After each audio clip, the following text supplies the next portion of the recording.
Bom dia a todos. Sejam bem-vindos à teleconferência do Banco Pan para a discussão dos resultados referentes ao segundo trimestre de 2025.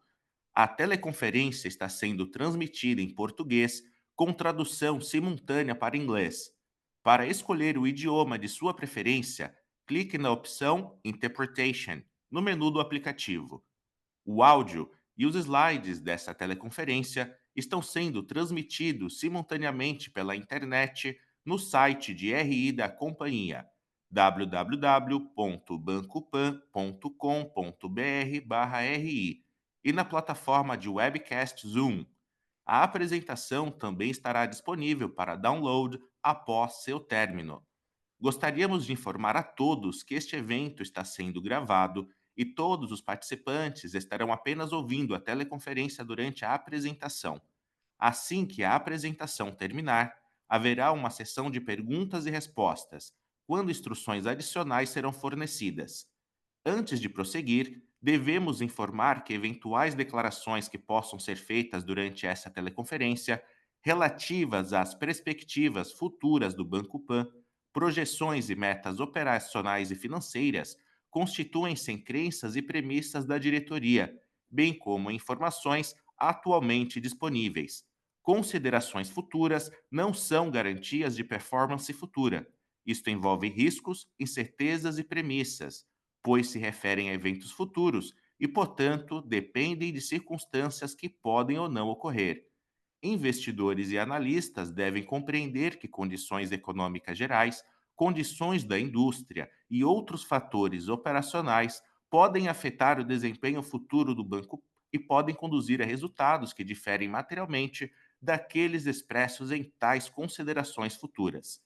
Estão presentes hoje conosco o senhor André Luiz Calabró, diretor-presidente do Banco Pan, e o senhor Inácio Caminha, Head de Relações com Investidores. Gostaria agora de passar a palavra ao senhor André Luiz Calabró, que dará início à apresentação. Por favor, Calabró, pode prosseguir. Olá, bom dia a todos. Obrigado por comparecer mais uma vez aqui no call de resultados do Banco Pan. Eu já vou iniciar com os primeiros destaques na primeira página. Então, nós trouxemos 4 principais destaques que vão nortear o nosso call ao longo desse dia. Então, a primeira, o item 1, que é a carteira de crédito. Então, recuperação da originação e retenção integral de carteira em dia. Acho que o principal destaque que vai nortear o nosso call é a opção, né, a decisão pela opção de não ceder carteira em dia, que nós fizemos nesse trimestre, com o objetivo óbvio que ao longo do tempo, essa carteira não cedida vai nos propiciar um acrue maior das receitas relacionadas à carteira.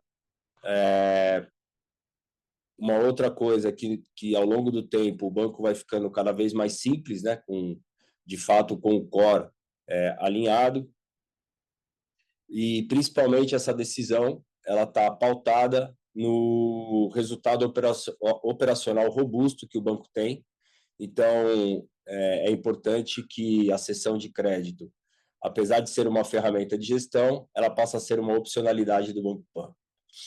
Em relação à inadimplência, a estabilidade nas carteiras colateralizadas e leve aumento em carteiras clean. Então, mais à frente, nós vamos dar um pouco mais de detalhes sobre esse item. Margens, manutenção em níveis robustos em relação à carteira do balanço. E na parte de eficiência, nós tivemos redução em despesas administrativas e operacionais, como nós já havíamos destacado no call do primeiro trimestre, onde, no geral, nós reduzimos mais de 20% as despesas, e se olharmos a parte de despesas administrativas e pessoal, a redução também foi considerável, na casa de 7%. Próximo slide. Aqui alguns indicadores que nós trazemos sobre o banco. Então, número de clientes, nós tivemos 32 milhões de clientes, né? Fechamos o segundo TRI com 32 milhões de clientes.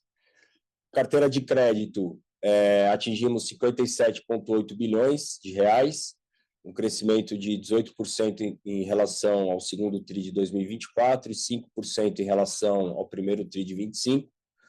O lucro líquido atingimos 191 milhões, aqui tem uma redução em relação ao segundo TRI e também ao primeiro TRI, mas basicamente pelo efeito da não cessão de crédito que explicaremos no próximo slide. E o ROI ajustado em 11,3%. Pode ir lá. Aqui, basicamente, nós fizemos um exercício trazendo exatamente um histórico de resultados desde 2021. Então, para demonstrar alguns indicadores, primeiro que o lucro líquido está bem alinhado em relação aos anos anteriores, porém, a boa notícia é que no segundo TRI, mesmo alinhado o lucro líquido, aqui não tem o efeito da cessão, então esse é um indicador importante. Nossa carteira de crédito vem crescendo consideravelmente, então atingimos, como eu falei no slide anterior, 57,8%. E o ROI de 11,3%, ele é um ROI, de certa maneira, não comparável aos ROIs anteriores, justamente pelo efeito de cessão, mas é importante também salientar que, se nós tivéssemos feito a cessão, o ROI seria superior ao 13,8% do primeiro trimestre de 2025. E, por fim, nós quisemos trazer dar uma pequena pincelada no nosso processo, né, na nossa estratégia de eficiência e também de inteligência artificial, trazendo aqui alguns indicadores ou algumas frentes que nós temos investido, que nos leva às melhorias de eficiência do banco, reduções de custos, mas também em agilidade e ganho de performance. Então, originações em B2C, nós tivemos 32% de aumento nos últimos 12 meses, com uso intensivo de dados e inteligência artificial, na geração de leads e melhoria de conversão. Na recuperação de crédito, nós também utilizamos inteligência artificial nos nossos modelos para determinar influência comportamental, avaliação de garantias. Isso nos trouxe já um benefício de redução de perdas na casa de 20%. Todo o nosso processo de atendimento e interação com os nossos clientes, nós já chegamos em 75% de autosserviço, aqui muito focado em redução do custo de servir. Então, é também um indicador bastante importante, através do uso de inteligência artificial, de bots, para que o nosso índice de solução aos atendimentos dos clientes seja bastante alto. E, em todos os processos operacionais, nós temos já mais de 130 processos de forma autônoma, o que gera excelência operacional, alavancagem e redução das despesas e dos custos. Pode seguir. Agora o Inácio vai passar um pouco dos indicadores detalhados do nosso business e após nós abrimos para as perguntas. Boa, vamos lá. Dando sequência no slide 7, falando um pouco sobre engajamento. O nosso número total de clientes reduziu marginalmente e aqui tem uma relação com uma revisão na quantidade de cartões de alguns clientes, de alguns clusters específicos, que a gente optou por encerrar o relacionamento. E isso é do dia a dia, né? Assim, é super vivo, ainda mais nesse momento que a gente começa a ver o macro, de certa forma, deteriorando. Essas são as primeiras carteiras que sentem e a gente vai ajustando o nosso apetite e velocidade de crescimento também. Cross-sell Index ficou ali em 2,3 produtos, né, por cliente ativo. Cliente com chaves Pix evoluiu também marginalmente. E o volume transacionado, 32 bilhões, ainda assim aumentou mesmo com essa redução de alguns clientes e mesmo limites de clientes que permanecem conosco. Falando sobre a originação, no slide 8, a gente totalizou 7,4 bi no trimestre, veículos recuperou vindo de 4,3 para 4,8. e com uma rentabilidade bem boa.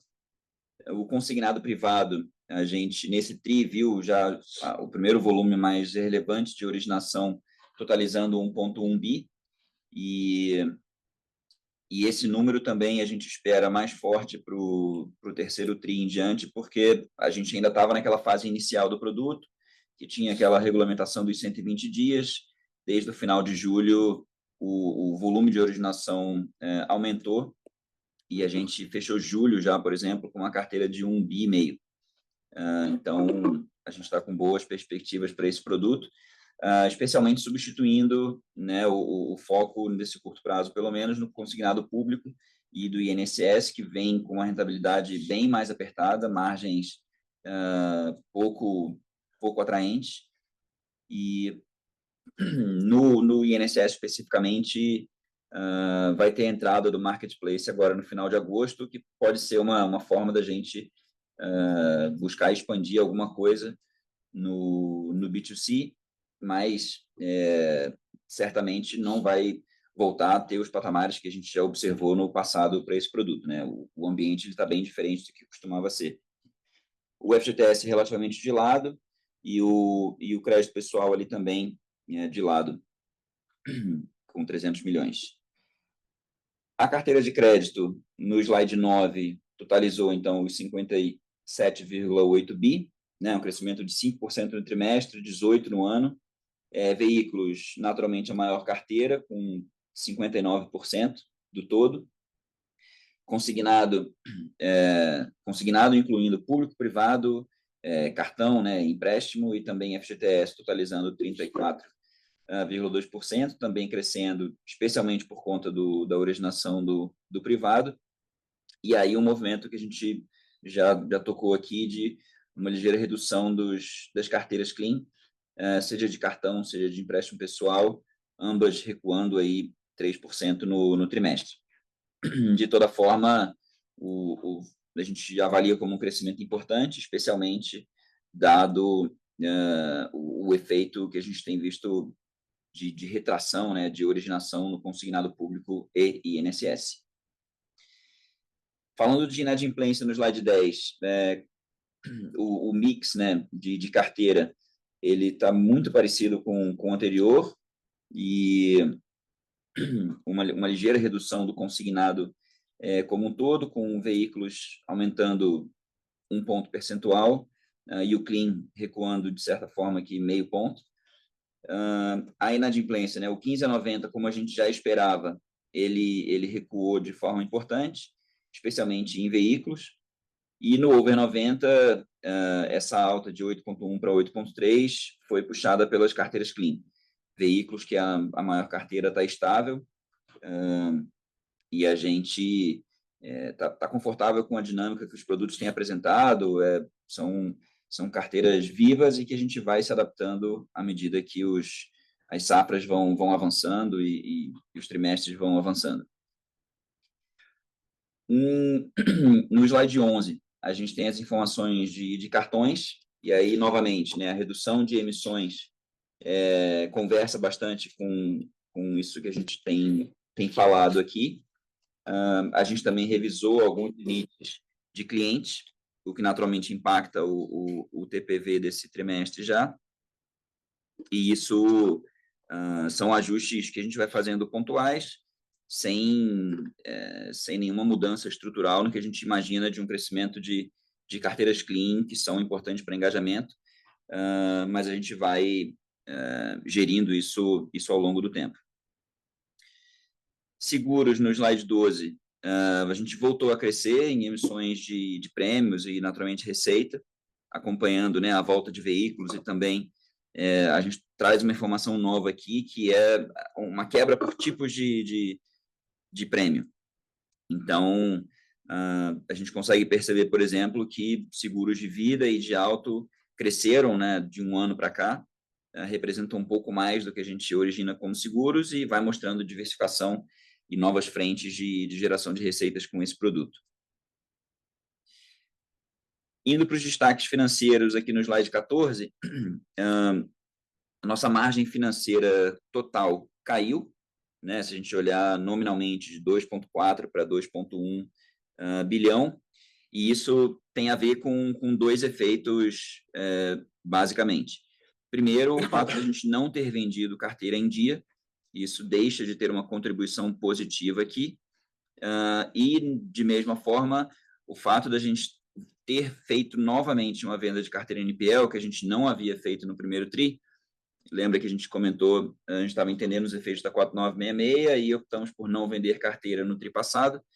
Nesse trimestre, a gente voltou a fazer cessão desses ativos, e sempre que tem venda de carteira NPL on balance, naturalmente você tem um efeito de reconhecer um prejuízo na venda no grupo de margem financeira, em contrapartida você tem a reversão da provisão sobre essa carteira, que cria um benefício no grupo de custo de crédito. Então, já olhando os dois gráficos, né, em paralelo, a queda de um está muito associada com a melhora do custo de crédito de 8,8 para 6,8.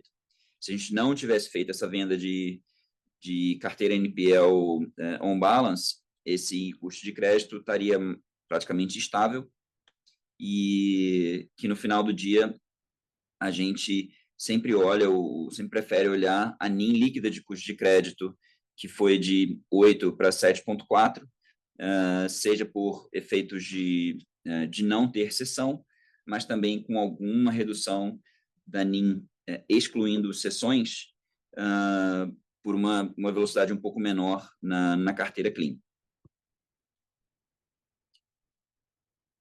E aí, falando um pouco de despesas, no slide seguinte, a gente, como o Calabro comentou, tem feito um esforço importante aqui nessa agenda de eficiência. Então, nesse gráfico aqui, até quebrando um pouco o padrão que a gente sempre mostra, a gente colocou do quarto trimestre, os três em sequência, né, o quarto, o primeiro e o segundo, para mostrar como essas linhas têm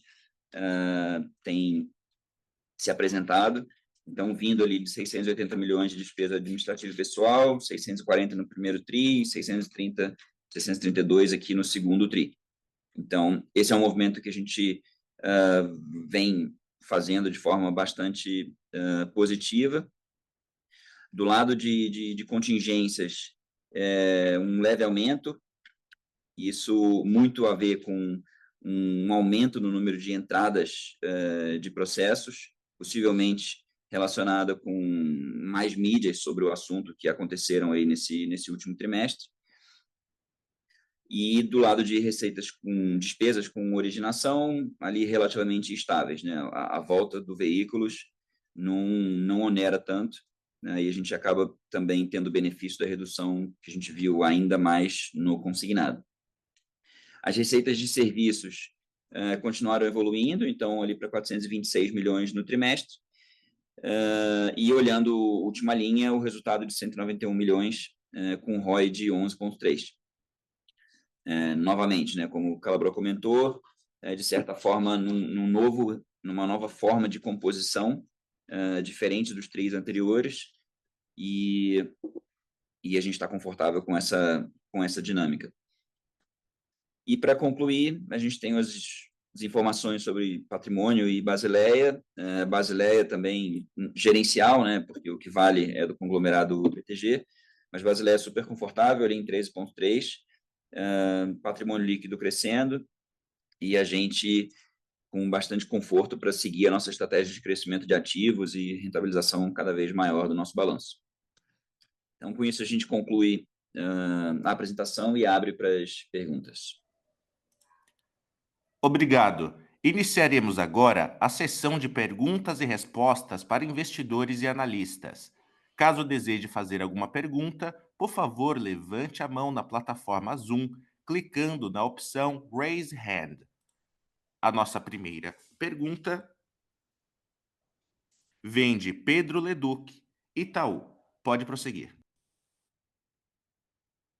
Olá, bom dia a todos. Obrigado pelo call e tomar a nossa pergunta. Primeiro, parabéns pelo início aí no consignado privado, montante já relevante, acima de 1 bi, citaram 1,5 bi já quase aí no call, né? Queria entender um pouquinho de vocês, como vocês acreditam que estão ganhando tração aqui, É mais no portal? É mais na originação própria? Algum outro canal que está ajudando vocês originar? O que está lhes dando uma vantagem ou apetite maior do que a gente está vendo até em outros bancos mais tradicionais aqui? E também, se puder dividir um pouquinho conosco, o que é o PDD sobre carteira que você está trabalhando aqui nessa originação, já agradecemos. Obrigado. Oi, Pedro, bom dia, obrigado pela pergunta. Eu vou me estender um pouquinho mais sobre na tua pergunta, na resposta, porque eu acho que vale a pena. Em termos de por que a gente tem ganhado tração na carteira do consignado privado? Desde o início, na concepção do produto, nós aqui estudamos bastante nosso posicionamento, tanto em modelagem de crédito quanto em política, no qual a gente não somente olha o risco cliente, mas também na nossa modelagem, nas nossas políticas, nós também avaliamos o risco da empresa, ou seja, o risco PJ. Com isso, a gente tem uma modelagem bastante mais robusta e dessa forma a gente tem mais segurança em escalar esse produto. O segundo ponto que eu queria destacar, quando você fala de originação, hoje 50% das originações já são em canais próprios. Então, desde o mês de maio, mais ou menos, a gente foi escalando, isso é uma grata surpresa e está alinhado à nossa estratégia, porque hoje o cliente não só origina na CTPS, mas metade da originação está nos nossos canais, nos nossos aplicativos. E o terceiro, o que eu posso te falar em relação à provisão ou perda, é que quando nós olhamos os indicadores de escrituração e de repasse, que inclusive foi divulgado no mercado um indicador um pouco abaixo, digamos na casa de 84, 86, eu não me recordo agora de cabeça, eu posso garantir para você que os nossos indicadores são bem acima desse 84 ou 86 que eu me referi, justamente porque na concessão de crédito a gente tem um processo bastante mais ajustado em relação aos novos créditos.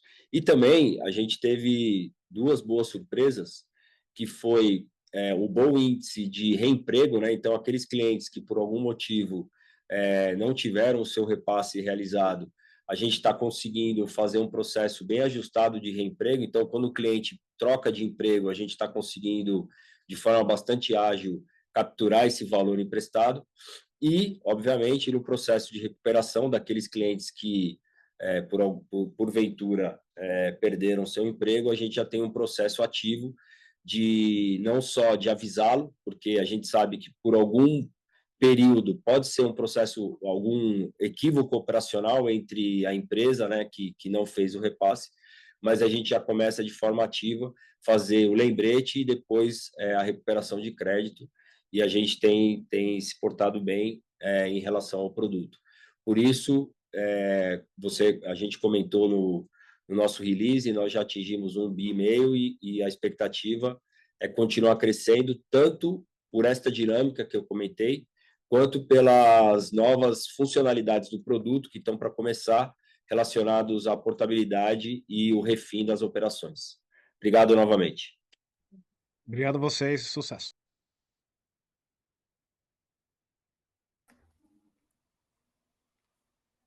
Obrigado. A próxima pergunta vem de Olavo Artuso, UBS.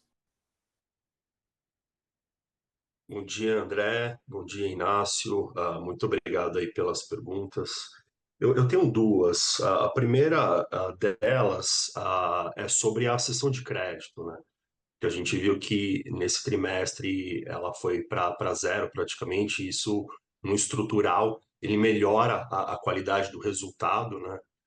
Mas em contrapartida pressiona o lucro no curto prazo.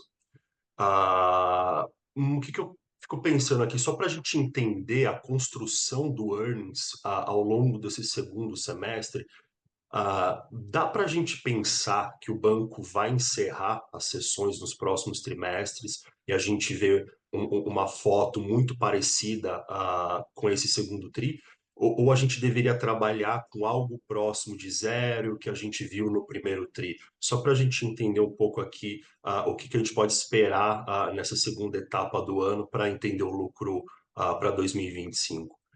E a minha segunda pergunta, mais ligado para a qualidade da carteira, é que a gente viu que o estágio 3, ele cresceu, ele se expandiu, né, tri a tri de forma relevante, e a gente até que esperava uma deterioração dessa carteira, né, mas ela veio bem acima do que a gente estava projetando. Então, se você puder só elaborar um pouco de onde que veio essa deterioração, eu até entendo, André, que você, no início, aí, nos seus primeiros remarks, você comentou que as carteiras clean, né, foram responsáveis por esse efeito, mas eu só queria entender um pouco sobre a carteira de alto nesse quesito em específico, se teve alguma contribuição para esse aumento no estágio 3, ou se foi somente devido à carteira clean. E se você puder falar um pouco, né, aproveitar sobre a carteira alto, trazer um pouco para a gente como que está evoluindo as safras, tanto de veículos leves como de moto, só para a gente também entender o que esperar para esse cenário macro um pouco mais desafiador no segundo semestre. Muito obrigado. Valeu, Olavo. Obrigado pela tua pergunta. Vamos lá. Então, primeira parte das sessões de crédito. Como eu falei no início, e aí aproveitando digamos, a troca de gestão, a minha chegada, nós fizemos uma boa avaliação, obviamente, sobre o resultado operacional do banco. Então, nós tivemos conforto em não fazer sessão de crédito. A sessão de crédito, como eu falei, ela é uma opcionalidade, então ela passa a ser uma opcionalidade, e ela é uma ferramenta de gestão, por óbvio. A tendência é que nós não façamos mais sessão, mas, de novo, como eu mencionei, é uma opcionalidade. E por quê? Porque a gente está olhando, primeiro, o banco e os resultados no médio e longo prazo. Então, a gente está olhando o banco com a visão de longo prazo. Isso, como eu comentei no início, em termos de carteira, a gente vai ter um benefício, né, de acruar receitas dessas carteiras que não são cedidas. Esse é o primeiro ponto. O segundo ponto a gente, ao longo do tempo, o banco vai ficando cada vez mais simples, e quando eu digo mais simples, ele vai estar cada vez mais focado no nosso core. Porque hoje, querendo ou não, nós temos sistemas, processos e pessoas, por óbvio, focados na gestão das carteiras que são cedidas. O terceiro ponto, que eu acho que é importante de mencionar, é que, em linha também com a nossa estratégia e também de longo prazo, é que a gente possa ter cada vez mais um relacionamento mais estreito, digamos assim, com os nossos clientes. Então, por essas 3 ou 4 itens que eu comentei com você, foi a decisão.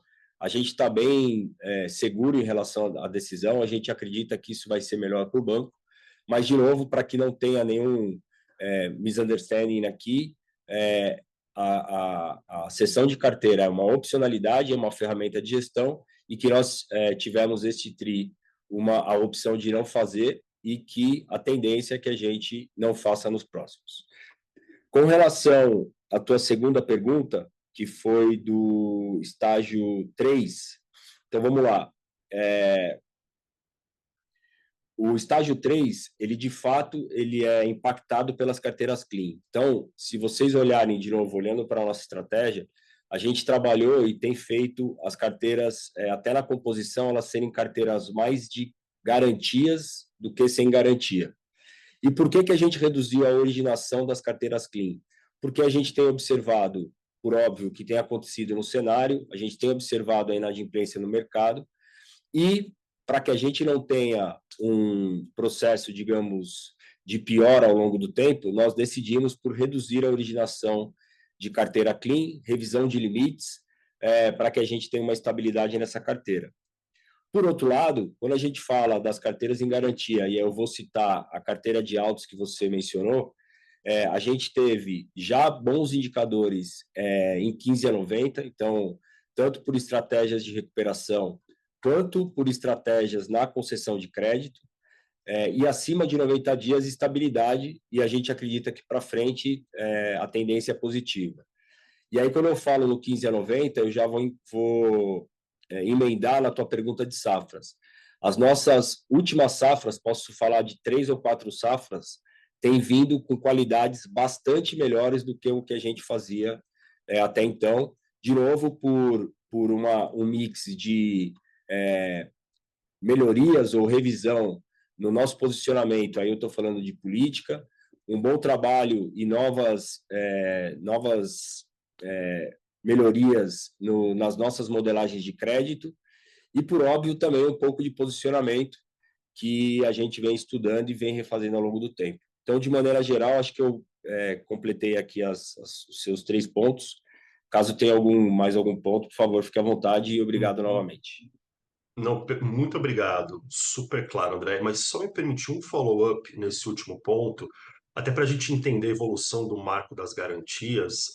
Eu até esperava talvez você mencionar ou não, mas daria para a gente pensar que o marco das garantias, ele talvez hoje, olhando a figura de 2024 para cá, ele não teve talvez tanto efeito assim. Estaria correto assumir isso? Só para entender se teve algum efeito ou não e até para a gente entender se isso realmente pode vir a impactar cada vez mais a qualidade dessa carteira de auto.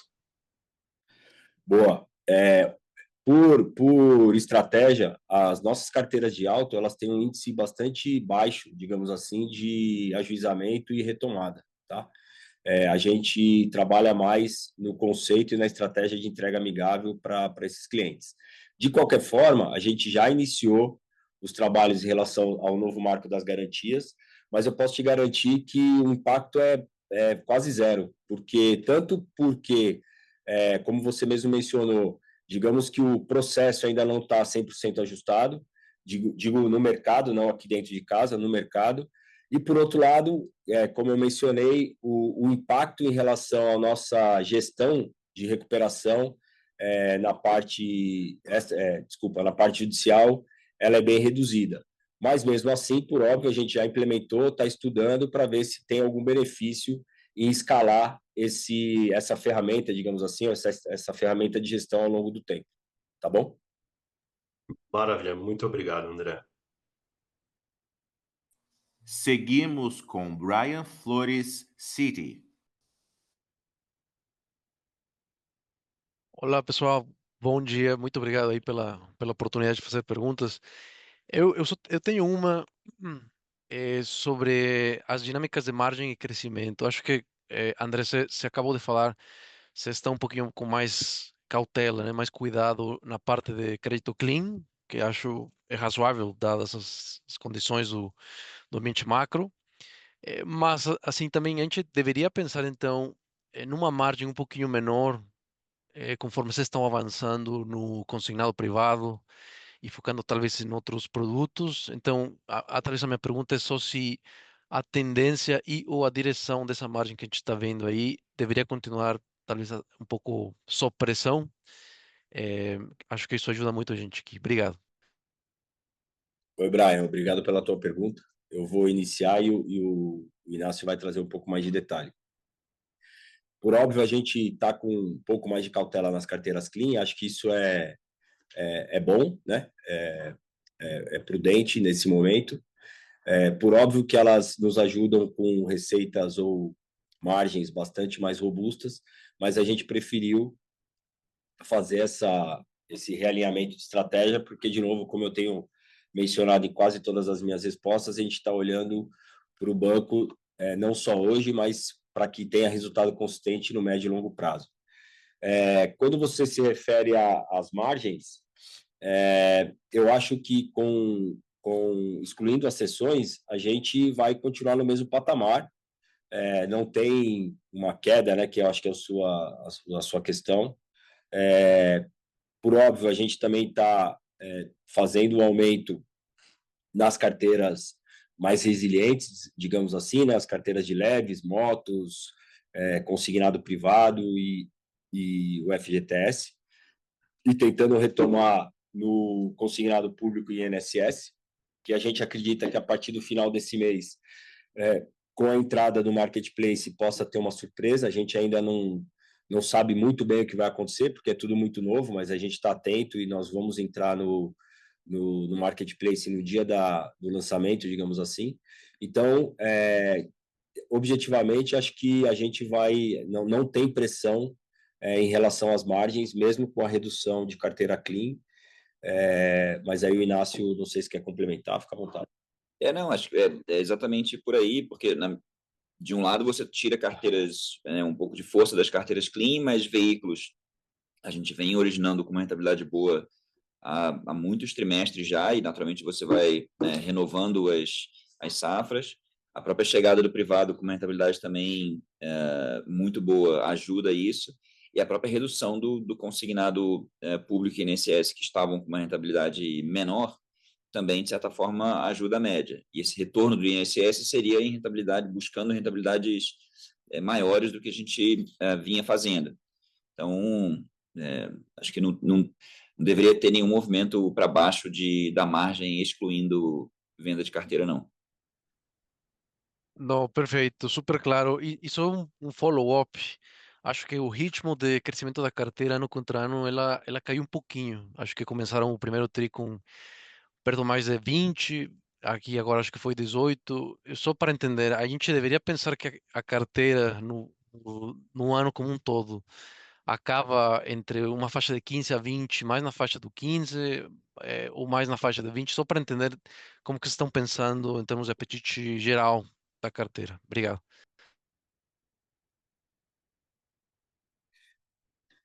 Brian, ano contra ano, a carteira ela cresce 18%.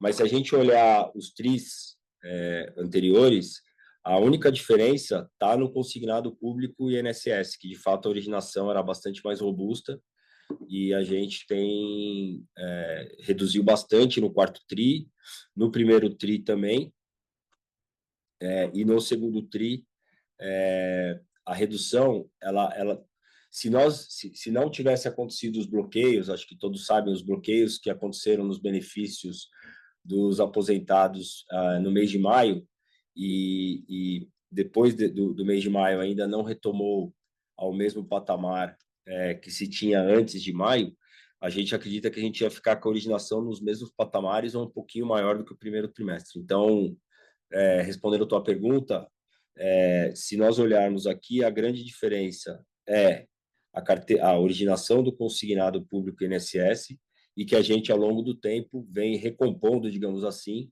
com a carteira do consignado privado, que não só tem margens mais robustas e tem tido um desempenho, apesar de poucos meses, bastante em linha com a nossa expectativa. Não, perfeito. Mas só deixando bem claro, então o ritmo deveria ficar, pelo que eu entendo, mais na parte alta desse range, né, de 20%. Sim, sim, a gente imagina um crescimento dessa ordem. Perfeito, obrigado. Seguimos com Antônio Ruete, Bank of America. Bom dia, pessoal. Muito obrigado pelo tempo de vocês. Duas perguntas aqui do meu lado. A primeira vai na venda do portfólio que vocês tiveram no TRI, não do portfólio ativo, mas do inadimplente. Se vocês pudessem dar um pouquinho mais de detalhes, só confirmando aqui, o cost of risk, então, ele teria ficado estável em 8,8, é isso, tri a tri? E em NII, se vocês puderem compartilhar o impacto, seria ótimo. Qual que é o tamanho também dessa carteira? E a minha segunda pergunta vai se vocês têm algum número aqui para compartilhar com a gente sobre OPEX, né, em termos de target, em termos de quanta sinergia você pode capturar com o banco controlador ainda, ou então algum target deficiency. Muito obrigado. Bom, Antônio, tudo bem? Vamos lá, sobre esse impacto do NPL, a gente tem, lembra que a gente tem venda on e off balance, né? Então, é algo como 300 milhões de reais que a gente reconheceu de prejuízo dentro do grupo de margem, e da mesma forma algo como 300 milhões de reais de benefício ao reverter provisão, e aí isso está no grupo de crédito. Se você volta esses 300 milhões, incluindo crescimento de carteira também e tudo mais, você teria o 8,8 ficaria praticamente estável ali, o 8,8 do primeiro TRI ficaria muito em linha com o que seria o número deste segundo TRI. Então, isso é o efeito que a gente tem das vendas on-balance, e de venda, naturalmente, também off-balance, teve um pouco mais, mas contribui bem pouco para o resultado, né? A gente teve uma receita de recuperação de WO de 92 milhões no trimestre. Naturalmente, grande parte disso é um processo ongoing que a gente faz internamente de recuperação das carteiras, e uma pequena parte, algo como menos de 10 milhões, veio dessa transação específica de venda de carteira off-balance, né? Então, não sei se responde um pouco da composição, como foram os números nesse trimestre nas diferentes linhas. Não, responde sim, tá ótimo. Lembrando que para fazer perguntas, por favor, levantem a mão na plataforma Tenho que Zoom, voltar clicando na opção Raise Hand. Só retornando, Antônio, a gente não respondeu a segunda parte da tua pergunta. Então, a gente tem feito um esforço bastante grande em relação às eficiências do banco. Então, a gente já começa a demonstrar bons indicadores nas despesas administrativas e pessoal. Lógico que isso vai acontecer no tri a tri e ainda não está. Nós não estamos sendo impactados positivamente pela parte de tecnologia e processos operacionais, digamos assim, em sinergia com o banco, com o BTG, porque, por óbvio, são projetos estruturais que demoram bastante mais. Então, esses benefícios a gente acredita que vai capturar no longo prazo, lá para 2027, mas, independente disso, o trabalho que a gente tem feito em relação à eficiência tem sido bastante bom. A gente já vê uma redução de mais ou menos 50 milhões nesse primeiro semestre e a gente acredita que até o final do ano a gente ainda vai ter algumas boas notícias. Mas, de novo, o grande valor a ser capturado está no longo prazo nos projetos estruturantes de tecnologia, tá bom? Tá claro, agora tá ótimo. Muito obrigado pela resposta. Lembramos que para fazer perguntas, por favor, levantem a mão na plataforma Zoom, clicando na opção Raise Hand.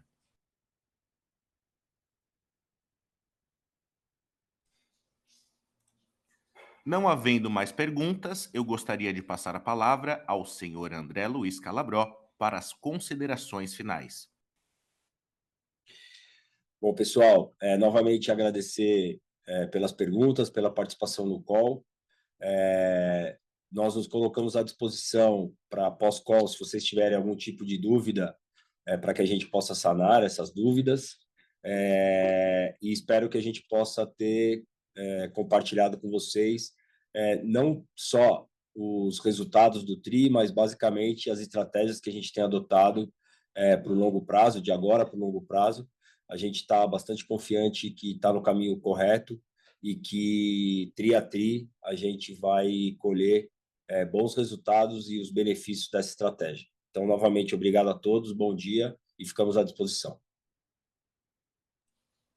A teleconferência do Banco Pan está encerrada. Agradecemos a participação de todos. Tenham um ótimo dia.